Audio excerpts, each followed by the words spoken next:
Howdy.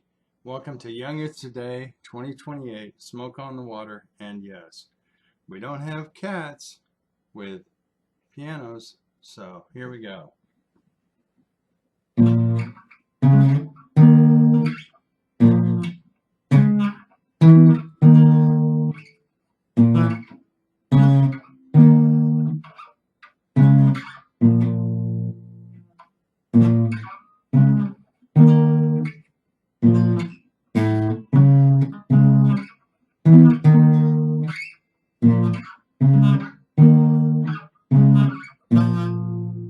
Hope you like that.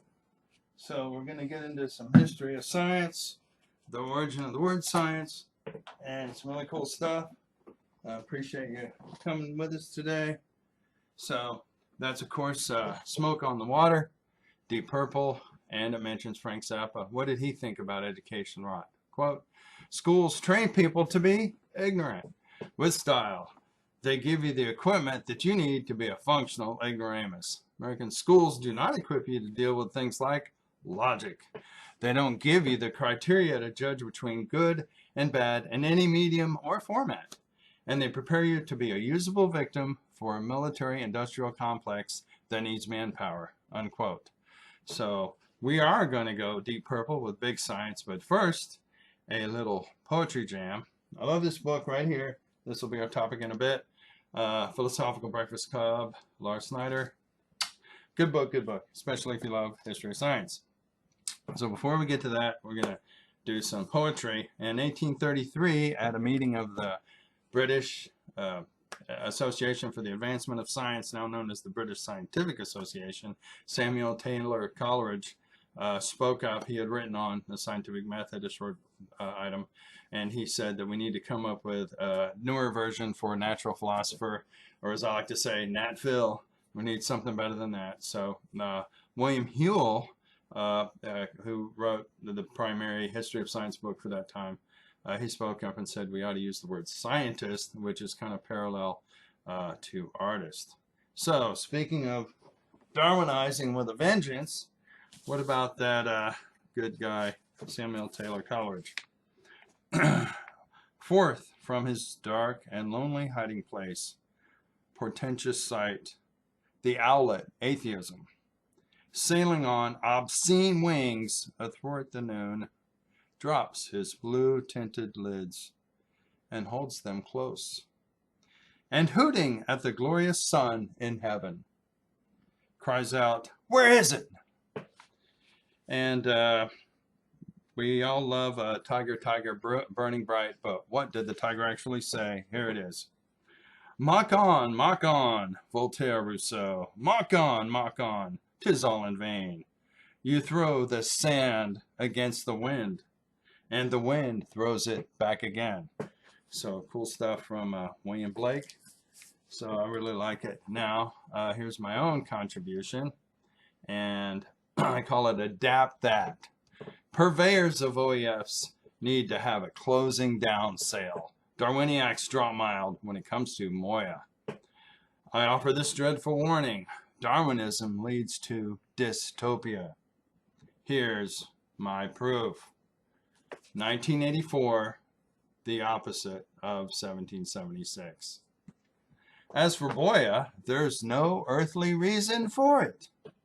These deep time dodges are just the last remedies. Yes is fab. Young Earth science is fabber. Darwinism is Duff Gen. I'll say it again. It's hammer time for Darwinism and the Deep Dome. Thank you.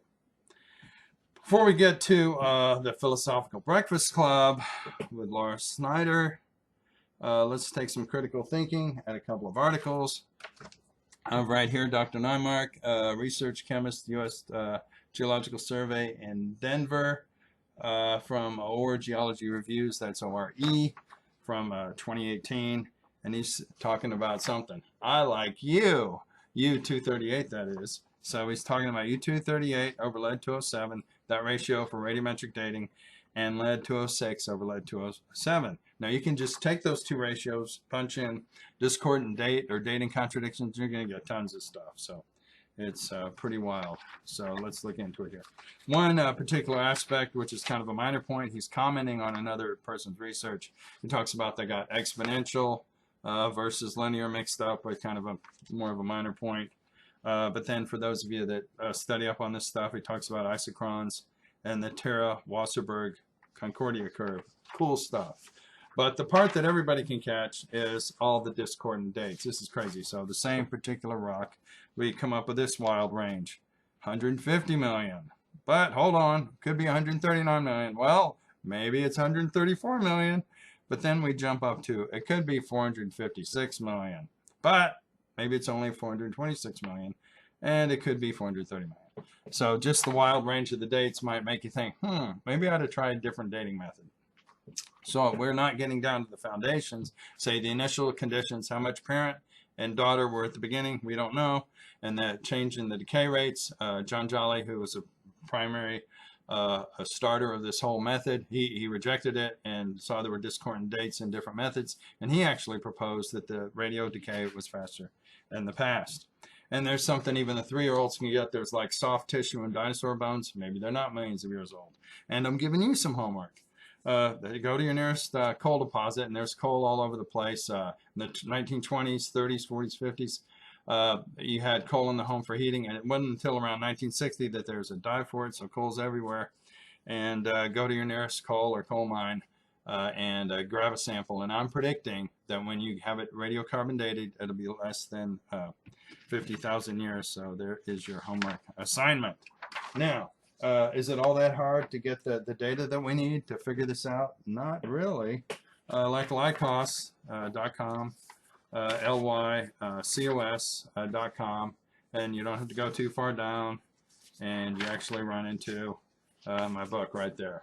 So LYCOS.com, and search Young Earth Science in quotes. That'll get it for you.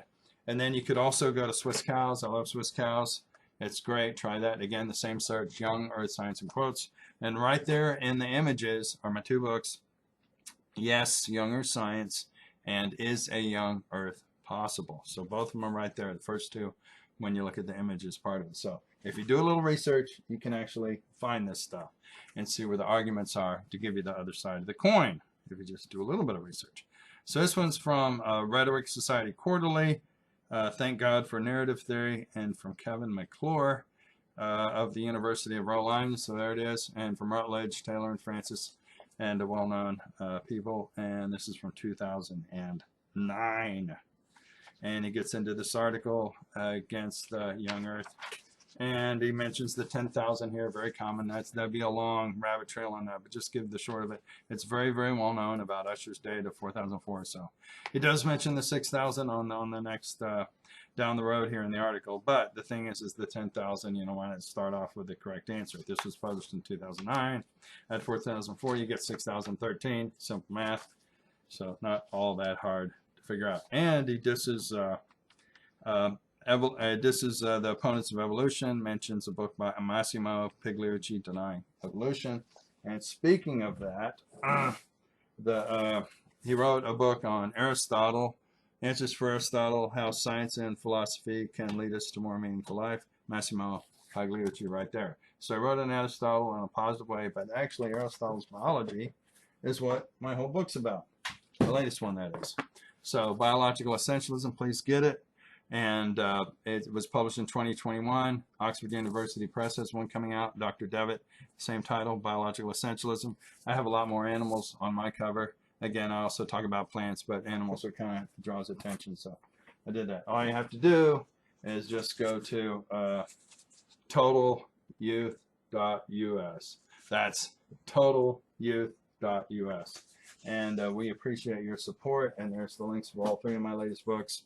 Biological Essentialism, Is a Young Earth Possible, my three latest ones, and Yes, Young Earth Science. All the links are there on that, and there's also a contact button at the top. Be sure to say hi. And check out the links in the description. So we have all these cool things. Let's look at our next article. But before we do, I thanks James Metcalf for these jokes I've adapted. Did you hear that soggy geochronology joke? It's pretty dated. And I was going to apply KAR dating to this lava flow Sadly, my instructions are gone. All right, enough of that. So now we're going to talk about this McClure article and get right into it and finish this up. So he mentions the global flood 4,000 years ago. Actually, Cuvier, the founder of paleontology, agreed that there was a global catastrophe thousands of years ago. So the date doesn't quite jive. Again, from Usher, it's well considered that the global catastrophe, the deluge legends of worldwide would point to, was around 2350 BC. It's pretty easy to figure that out, so he's kind of way off there. And all you have to do is go to Genesis 11, and then so from the flood to the birth of Abraham, 350 years, simple arithmetic, child of 3 could do it. And so that is a little bit off. Now, he gives a quote from Pagliucci here, that is McClure does, and Pagliucci said this, that those from our side, the younger side, quote, claim that the scientific evidence is definitely against evolution and in favor of a young Earth, unquote. So it's Pagliucci, rather. That is correct. I do hold to that. And he gives another quote from Pagliucci, quote, "It simply makes no sense given the evidence that we have today from a variety of fields, geology, paleontology, ecology, physics, and astronomy, to deny the Earth is billions of years old, and while mass extinctions certainly occur, they were not due to floods. And no such event happened on a worldwide basis so recently in Earth's history," unquote. So first of all, for the astronomy in my book, Is the Young Earth Possible? I have one chapter arguing that the solar system itself is actually young. And as for the floods, there's two standard textbooks that reference the idea of the global flood and say, yeah, that makes sense. You see all this catastrophe, great blocks of rock moved all over the place. There's a sense to it. Again, not agreeing with that hypothesis, but at least giving it the time of day. So again, not a fair shake from Pagliucci and McClure. And then at the bottom of this particular page, he references the intelligent design. Of course, Philip E. Johnson, who passed in 2019, that's double L. He was the founder or the great architect, whatever you want to call it, of intelligent design, wrote Darwin on Trial. And I argue he leans towards young Earth. That is his overall work. And he toured the UK with young Earth geologist Andrew Snelling, and Snelling's work was highlighted in the July 2004 issue of Sedimentary Geology. So some comments there. Now he goes on, this is McClure himself says, "From the point of view of the narrative paradigm, the young Earth version of creationism lacks probability, lacking both structural and material coherence," unquote. So that was McClure. Says yo. All right, and then he's talking about the origin stories of various places, various cultures, and then, quote, "including all of the complexities associated with how these stories are understood by particular religions," unquote. So if we look at Judaism, if we look at Christianity, if we look at Islam, I argue in my book, Is a Young Earth Possible, that all three of them lean towards the young Earth viewpoint. So be sure to check it out. TotalYouth.us. Appreciate your help. So he seems to totally overlook the importance of worldview and presuppositions that kind of focus our ideas when we do our research. It totally seems to escape the importance of that. And sadly, all of his references are anti-young Earth and anti-intelligent design. So, and he mentions the Catholic concept. Well, here's Dr. Wolkowitz, a physicist, PhD, Temple, and he argues that Scripture and science both argue towards the young Earth. So there you go. He seems to overlook that, and this was published before his article. So not doing his homework. Tisk, tisk, tisk. So what we want to look at now is to dig into our Philosophical Breakfast Club and see what we can learn from that. So here it is again. I'm going to kiss it again. Philosophical Breakfast Club, Dr. Snyder. Pretty cool stuff, let me tell you. So she, right at the beginning, shows her prejudice against Aristotle, which, like I say, Aristotle's biology, which Pagliucci seemed to be okay with Aristotle overall, leads to the young Earth view. That's what I argue. So this is from Dr. Snyder, quote, page 43. "Some of those who did pay attention to scientific method were arguing for a return to medieval Aristotelian ways, which would be a terrible step backwards," unquote. So there you go, right off her prejudice against Aristotle, which I get. His biology is the exact opposite. Biological essentialism is the exact opposite of evolution. And another quote. Now, there's several people, William Whewell, John Herschel, and of course Charles Babbage, and Richard Jones, the economist. All these were part of this group, the Philosophical Breakfast Club. So John Herschel was the son of the one who discovered Uranus. So this is talking about the younger Herschel. Herschel concluded that most likely cause of the appearance of fossil shells on the mountaintops, quote, the life and death of real mollusca at the bottom of the sea and subsequent alteration of the relative level of land and sea, unquote. These fossils were evidence that mountaintops had once been submerged under the water and had risen up slowly over eons of geological time. The suggestion that the Earth was much older than presumably thought was precisely what the opponents of Lyell's theory, who Whewell dubbed catastrophists — I would call myself catastrophist — the group I have is Institute for Catastrophism and Tectonics, ICAT, were trying to avoid, as they realized once you accepted that there were immense stretches of time in which incremental geological changes were occurring. You're forced to admit that there was enough time to bring about incremental biological changes as well. Reading Lyell's book, in fact, was instrumental in Darwin's realization that evolution was a real possibility, unquote. So enough time, stuff can happen, maybe even evolution. Now, here we are. You have William Whewell, who opposed Darwin, the founder of history of science and the modern sense. And then we have who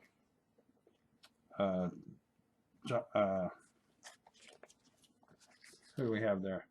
We have Charles Babbage, of course, and then John Herschel, and then the other one was Richard Jones. So we have those guys. And next we have something about the discovery of Neptune, and what we have there is John Couch Adams worked with that, and quote, Adams began by assuming a position of the invisible planet using Bode's law, a rule of thumb that predicts the spacing of the planets in the solar system. In 1778, J.E. Bode had used it to predict the existence of a planet between Mars and Jupiter, what turned out to be the asteroid belt, unquote. So we have Bode's law. The planets are in an order, so I'm going to call that intelligent design. So there we go, Bode's law, intelligent design. There we go. So I'm going to give a thumbs up on that. That's my way of looking at it. Now, Whewell rejected Darwinism, and there we go. And she comments on Whewell's response, quote, Whewell response pleasantly surprised Darwin. Of course, he had rather low expectations, knowing Whewell's view of the fixity of species remaining the history of inductive sciences. Now, that's his history of science work at that time. Whewell told Darwin, quote, probably you will not be surprised to be told that I cannot, yet at least, become a convert to your doctrines. So Whewell actually rejected Darwinism. And so there we have it. There's my elastoplast right there. And so thank you for listening to Young Earth Science, episode 2028. Be sure to like and subscribe, and we'll see you next time. Bye.